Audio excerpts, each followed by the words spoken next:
أعوذ بالله السميع العليم من الشيطان الرجيم. بسم الله الرحمن الرحيم. الحمد لله والعاقبة للمتقين ولا عدوان إلا على الظالمين.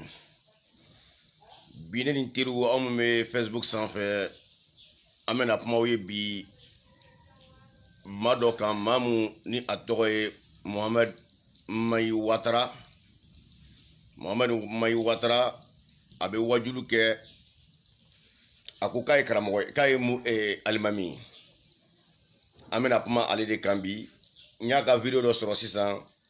Sawana TV abe ga puma latu dalauka na Allah subhanahu wa ta'ala sonama amena puma ye kapo ale kunfin de fɛn t'a kunkolo kɔnɔ dɔnnibaga tɛ fɛn tɛ a kunkolo kɔnɔ a tɛ kodɔnbali don c'est un ignorant ça veut dire quoi maa mun tɛ fɛn dɔn fɛn t'a kunkolo kɔnɔ Muhammad Mayi Watara a nɛn ka di a bɛ kuma aw b'a lamɛn k'a sɔrɔ a sigilen bɛ yɔrɔ mun na k'a bɛ ka wajulu kɛ a n'o man kan a bɛ ka tafsiri mun kɛ ani tafsiri kɛli man kan mena debi kelen lase ama Muhammad Mayi Watara i bɛ ka tafsir kuranɛ tafsiri mun kɛ est ce que haya b'i bolo kuranɛ kɔnɔ min b'i autoriser i ka kuranɛ tafsiri kɛ o haya b'i bolo kuranɛ kɔnɔ wa o t'i bolo i bɛ ka fɛn kɛ fɛn mun ni a ma daga e ye k'a kɛ kuranɛ kɔnɔ i tɛ bɔ ni haya kelen kuranɛ kɔnɔ min b'a yira k'e Mayi Watara ka kuranɛ tafsiri kɛ o tɛ yen o i bɛ ka kuma laturu mun kan munna ko i ye ignorant i tɛ kodɔn ka da kan n'i bɛ kuma fɛn kan f'i ka dɔn fɛn min i bɛ ka kuma kan mun de don ni ne ko n bɛ kuma laturu kan o la ne bɛ laturu dɔn fɔlɔ de laturu ye mun ye mun de b'a la mun man ɲi mun de b'a la mun ka ɲi f'i k'o de dɔn fɔlɔ i ka laturu dɔn i ka sɔrɔ k'a fɔ laturu man ɲi walima ni ala ka kumakan bɛ yen min b'a yira ko laturu man ɲi i bɛ na n'o ye komi i yɛrɛ ko k'i tɛ kuma a man ɲi a ka ɲi kan an ka sɔn o ma an sɔnn'o ma i ko laturu dalaw k'u b'u fa fulaw ka wariw minɛ u b'u ba fulaw ka wariw de minɛ k'u tɛ fɛn dɔn e yɛrɛ de tɛ fɛn dɔn munna i tɛ fɛn dɔn parce que e sigilen bɛ chaise min sanfɛ k'a fɔ k'i bɛ ka ala ka kumakan k'i bɛ kuranɛ tafsiri kɛ o yamaruya ma di e ma e ka kuranɛ tafsiri kɛ ala m'a fɔ mɔgɔ si ye k'i ka kuranɛ tafsiri kɛ ala ko dɔnni de bɛ ale ka kuranɛ tafsiri kɛ el ilmu dɔnni dɔ de bɛ yen o de bɛ ale ka kuranɛ tafsiri kɛ o dɔnni dun tɛ e la o dɔnni tɛ e la e b'a kuranɛ tafsiri kɛ cogo di e Mayi Watara dɔnni t'i la min b'a bila e ka kuranɛ tafsiri kɛ o dɔnni t'i la parce que ala ko kuranɛ kɔnɔ ko ale ka kuranɛ bɛ tafsiri kɛ ni dɔnni dɔ de ye mais o dɔnni ka tila k'a fɔ ko mɔgɔ dɔw de b'a dɔn a ye se olu ma olu de bɛ se ka dɔnni nin k'a fɔ aw ye a bɛ kuranɛ kɔnɔ bɛɛ ka kuranɛ kɔnɔ mais e Mayi Watara o dɔnni t'e la e ye kunfin de e tɛ foyi kalama e bɛ ka kuma turabudala mun kan o turabudalaw daji ka fisa ni e ye to min kɛra mɔgɔ k'a daji tu duguma tu o ka fisa ni e Mayi Watara yɛrɛ jɔlen ye parce que dɔnni dɔ b'ale la ala ye dɔnni min fɔ kuranɛ kɔnɔ o dɔnni b'ale la k'a fɔ a ye kuranɛ tafsiri kɛ ni dɔnni min ye o dɔnni bɛ tɔ min kɛra mɔgɔ la mais o dɔnni tɛ e la o de i bɛ ka keleya laturudalaw la k'a fɔ k'u ka laturu ko a bɛ tan a bɛ tan i bɛ na ni kuma ye kuma mun ni argument ɲɛnama t'i bolo o tuma n'i bɛ kuma mɔgɔ kan k'a fɔ ko nin fɛn man ɲi o y'a sɔrɔ i b'o fɛn dɔn fɔlɔ mais e bɛ kuma fɛn kan i tɛ fɛn mun dɔn ala dun ko kuranɛ kɔnɔ ko ne ka hayaw bɛ tafsiri ni fɛn dɔ de dɔnni dɔ de b'o tafsiri kɛ mais ko f'i ka se o dɔnni dɔnbaga ye walima i ka se o dɔnni dɔnbaga ma o de bɛ se k'ale ka hayaw tafsiri kɛ e dun b'i sigi k'e bɛ kuranɛ tafsiri kɛ alors que a dɔnni t'i la o dɔnni t'e la parce que n'o dɔnni b'e la e ta b'o laturu man ɲi walima e ta b'o laturu dalaw bɛ ta e t'o fɔ parce que u b'a yira k'e tɛ fɛn dɔn de wala an bɛ min fɔ Mayi Watara ye k'a fɔ k'a ka taa kalan kɛ fɔlɔ a ka taa dɔnni ɲini fɔlɔ parce que ala ko Muhammad ma kul rabbi zidni ilma Muhammad a fɔ ko n ka dɔnni d'i ma kul rabbi zidni ilma ala bɛ ka kuma Muhammad de fɛ Muhammad min ni kuranɛ bɛ ka jigin a dusukun kan kuranɛ bɛ ka jigin ale dusukun de kan mais ala ko ka taa fɔ k'a k'a ɲini ala fɛ ala ka dɔnni d'a ma o kɔrɔ o tɛ kuranɛ ye tuguni dɛ bon e dun filɛ de sisan dɔnni foyi tɛ e la e ko k'e bɛ kuranɛ tafsiri kɛ i bɛ na ni haya kelen haya mun b'a fɔ n y'o de kɛ n ka numéro sɛbɛn n ka fɛn sanfɛ ibina ni haya kele kuranɛ kɔnɔ haya min bɛ e autoriser i ka kuranɛ tafsiri kɛ o haya t'i bolo yen wa maro i tɛ se ka na n'a ye fo ka diɲɛ wuli i tɛ se ka na n'o haya o tɛ yen parce que hadisa tɛ se ka kuranɛ tafsiri kɛ fiqhu tɛ se ka kuranɛ tafsiri kɛ hadisa tɛ se ka kuranɛ tafsiri kɛ wa fiqhu tɛ se ka kuranɛ tafsiri kɛ ɔ n'a sɔrɔ hadisa bɛ se ka kuranɛ tafsiri kɛ ni fiqhu bɛ se ka kuranɛ tafsiri kɛ i bɛna n'o haya ye kuranɛ kɔnɔ k'a fɔ ala ko hadisa bɛ kuranɛ tafsiri kɛ haya filɛ nin a bɛ nin sura kɔnɔ walima ni fiqhu de bɛ se ka kuranɛ tafsiri kɛ i bɛna n'a ye kuranɛ kɔnɔ ko a bɛ kuranɛ kɔnɔ ko fiqhu de bɛ kuranɛ tafsiri kɛ a haya filɛ nin wa a bɛ nin sura kɔnɔ i bɛna n'o ye n'i ma na n'o ye i sigiyɔrɔ ye jahanama ye yomari kiyamatu don siga foyi t'a la n'o dalilu t'i bolo k'a fɔ hadisa de bɛ kuranɛ tafsiri kɛ fiqhu de bɛ kuranɛ tafsiri kɛ n'o dalilu t'i bolo ala ka kumakan na kuranɛ kɔnɔ ni e ye kuranɛ tafsiri kɛ i bɛ taa jahanama kɔnɔ parce que ala m'a dɔnni d'i ma ala m'a yamaruya di maa si ma ko hadisa ka kɛ ka kuranɛ tafsiri kɛ a m'a fɔ a ka kumakan si la ko fiqhu bɛ kɛ ka kuranɛ tafsiri kɛ o tɛ ala ka kumakan si kɔnɔ a tɛ yen a kumakan kelen tɛ ala ka kumakan kɔnɔ a tɛ yen ɔ aw dun bɛ k'a namara k'a da mɔgɔw kun parce que komi mɔgɔw ma recherche kɛ a bɛ fɛrɛ olu ma u bɛ to sigi aw kɔfɛ he karamɔgɔba don Mahin Watara a bɛ tiɲɛ fɔ k'a sɔrɔ a tɛ foyi dɔn i connais rien a tɛ foyi dɔn kuranɛ min yɛrɛ b'a bolo a tɛ kuranɛ yɛrɛ dɔn bakuruba kuranɛ yɛrɛ maana lu kuranɛ a t'o yɛrɛ dɔn kuranɛ yɛrɛ kɔrɔ ye mun a t'a dɔn yɛrɛ i k'a fɔ Mahin Watara k'a ka kuranɛ kɔrɔ f'i ye bamanankan na a tɛ se k'a f'i ye a tɛ se ni Mahin Watara ye fatiha kalan ka ban k'a fɔ k'a ka kɔrɔ f'i ye a bɛ nkalon tigɛ a kɔrɔ la fatiha k'a kalan ka ban e k'a fɔ ko Mahin Watara ka fatiha kɔrɔ f'i ye bilahi n ye nkali ala min ni da a kɛtɔ k'a kɔrɔ f'i ye a bɛ nkalon tigɛ a kɔrɔ kɔnɔ a bɛ nkalon tigɛ a kɔnɔ a seko t'a la a bɛ nkalon tigɛ a kɔnɔ a kɛtɔ ka fatiha kɔrɔ f'i ye a bɛ nkalon tigɛ a kɔnɔ parce que dɔnni t'a la o ne de y'o f'i ye bi professeur Elhadji Yakuba Adama Sangare de y'a f'i ye Mahin Watara ɲininka ko a ka fatiha kɔrɔ f'i ye i ka poser i ka page kan n bɛ a ka nkalon bɔ a kɔnɔ k'a yir'i la ko bon a ye min fɔ nin ye nkalon ye nin ye nkalon ye nin ye nkalon ye n b'a bɔ k'a yir'i la siga foyi t'a la a tɛ yɛlɛma fiyewu a tɛ fatiha kɔrɔ dɔn mɔgɔ min tɛ fatiha kɔrɔ dɔn e bɛ wajulu kɛ e bɛ wajulu kɛ cogo di i bɛ wajulu kɛ de fɔlɔ f'i ka kuranɛ yɛrɛ dɔn kuranɛ bɛ dɔn ni ilimu dɔ de ye ilimu ni isab o de bɛ kuranɛ kɔrɔ fɔ n'o tɛ mɔgɔ mɔgɔ la i tɛ se ka kuranɛ kɔrɔ fɔ e b'a ye n'i ɲininka ko alif lam mim ala de b'a kɔrɔ dɔn nin tɛ manamanakan ye ala de b'a kɔrɔ dɔn e ni ala cɛ min ɲininka ko ala ka fɛn dɔ di adamadenw ma ko fɛn min bɛ aw kana k'aw bila sira kilennen kan ko mɔgɔ to ko fɛn dɔ b'o kɔnɔ ko mɔgɔ t'o kɔrɔ dɔn ko ala dɔrɔn de b'o kɔrɔ dɔn e bɛ se k'o faamu ni hakili b'o faamu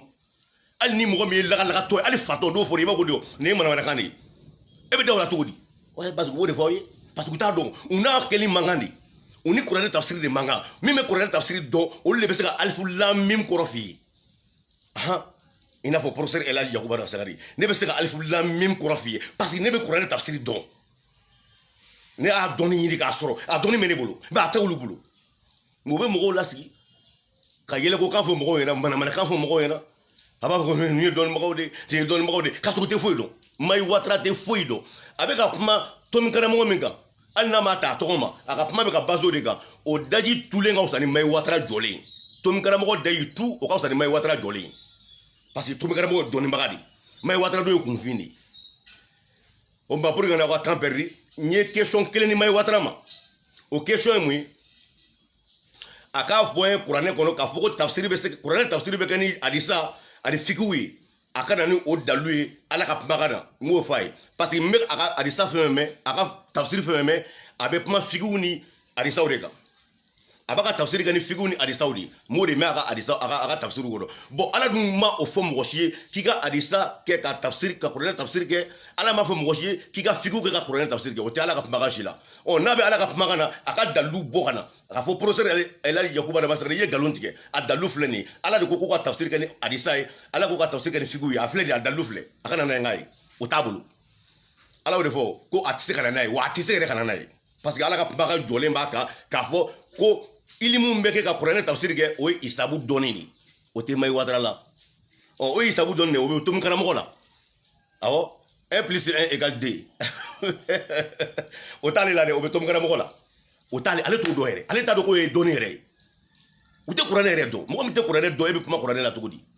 o tuma m'aw bila nin yɔrɔ la aw min teriw ye n'a bɛ ka professeur Elhadji Yakuba Adama Sangare lamɛn n ka page kan a b'a fɔ Mahin Watara ye k'a ka fatiha dɔrɔn kɔrɔ fɔ fatiha dɔrɔn k'a fɔ bisimilahi rahmani rahim a k'o kɔrɔ fɔ fo ka taa bila wala dɔɔlina la a k'o kɔrɔ fɔ bilahi n ye n kale ala la ne ni bɛ ala min bolo a kɛtɔ k'a fɔ a bɛ nkalon camanba tigɛ a kɔnɔ nkalon camanba mais aw t'a dɔn anw de b'a dɔn a kɛtɔ k'a fɔ a bɛ nkalon tigɛ a kɔnɔ a caman parce que a ka hadisa o de don a kɔnɔ k'a sɔrɔ tiɲɛ tɛ nkalon don i to ka misiri kɔnɔ kɛ n'a fɔra ko wala dɔɔnin na u b'a fɔ amin amin bɔra min a bɛ kuranɛ kɔnɔ wa amin bɛ kuranɛ kɔnɔ wa min ɲininka kɛ n'a fɔra ko wala dɔɔnin na i bɛ misiri baga min amin a bɛ kuranɛ kɔnɔ wa ala dun ko n'i bɛ ka seli ko kumakan min ka nɔgɔ i ma kuranɛ kɔnɔ k'i ka seli n'o de ye kuma min ka nɔgɔ i ma kuranɛ kɔnɔ k'i ka seli n'o de ye ala y'o de fɔ ɔ e amina min fɔ sisan i ka misiri kɔnɔ est-ce que o bɛ kuranɛ kɔnɔ wa munna e y'o fara ala tɔgɔ kan e y'o fara ala ka kumakan kan munna e selitɔ e ye kuma dɔ ta ka bɔ yɔrɔ wɛrɛ ka n'o fara ala ka kuma kan ala de ko kuranɛ kɔnɔ de kuranɛ kɔnɔ kuma min ka nɔgɔ i ma kuranɛ kɔnɔ k'i ka seli n'o de ye Maï Ouattara e y'o bɔ min amina y'a bɔ min parce que i tɛ fɛn dɔn e ye kunfin de c'est ça le problème o ma m'aw bɛɛ fo Adama Touré min fo kosɛbɛ i ka layɛli la m'aw fo nin cogo la a professeur Elhaji Yakubu Adama Sangare don o de ka n ye n ka numéro posé ni a bɛ se ka jaabi bagan fila de fɔra ye a ka n jaabi o la m'a fɔ rabbana atina fi dunya hasanatan wa fil akhirati hasanatan wa qina azabannar ala subhanahu wa taala ale de ye nɛɛma tigi ye ale de bɛ se ka fɛnw bɛɛ lajɛlen kɛ ale de ye wahidu ye ale de ye kelen ye fɛn ma fara ale kan wa ale mɔgɔ tɛ ka fara fɛn kan wa n'ale tɛ fɛn kun tɛ yen awɔ ale n'ale tɛ fɛn kun tɛ yen wa fɛn tɛ se ka fara ale kan wa ale y'a yɛrɛ sugu de ye k'a sɔrɔ foyi ma fara ale kan mɛ foyi tɛ se ka foyi ye i sugu ye ni ale ma n'ale tɛ ko foyi tɛ se ka kɛ i yɛrɛ sugu ye ni alahu tɛ o de ye ahadu ye nakulu azal ahad mɛ ale ahadu ni fɛn tɛ fara ale kan k'ale kɛ ahadu ye ale ye ahadu de ye k'a sɔrɔ foyi ma fara ale kan o de ye alahu ye mɛ a t'o tafsiri dɔ dɛ o bɛ alifu lamin daminɛ alifu min bɛ kuranɛ kɔnɔ alifu lamin dɛ o tafsiri daminɛ de filɛ nin ye n bɛ ka don o de kɔnɔ tan alifu o tafsiri daminɛ de filɛ nin ye ko ale de ye ala ye ala min ni fɛn ma fara a kan k'a kɛ ala ye i y'a ye ale de ye wahidu ye ahadu de ale ye ale tɛ fara fɛn kan dɛ ale ye de ye k'a sɔrɔ foyi ma fara a kan mɛ ni ale tun tɛ deux tɛ kɛ deux ye ni ale tɛ trois tɛ kɛ trois ye ni ale tɛ quatre tɛ kɛ quatre ye o de alifu lamim daminɛ o y'an dontɔ a introduction kɔnɔ quoi i dontɔ a introduction kɔnɔ i bɛ mun y'a kɔnɔ fɔlɔ o de ye nin ye mɛ n'i ko ko Maï Ouattara ka alifu lamim f'i ye sisan ala de b'a kɔrɔ dɔn k'a sɔrɔ tu vois dɔnni t'u la o maa b'a fara bana ala subahana taala a ka wagati wɛrɛ yira n na aw min ye lamɛn n b'aw fo a ka lamɛnni na wasalamu aleykum ala subahana taala ka kisi k'aw ye kisi bɛ bɔ ala de yɔrɔ nɔrɔ min bɛ bɔ ala yɔrɔ sanfɛ ka jigin aw dusukun na ala ka nɔgɔrɔ jigin aw dusukun na lumière le champ magnétique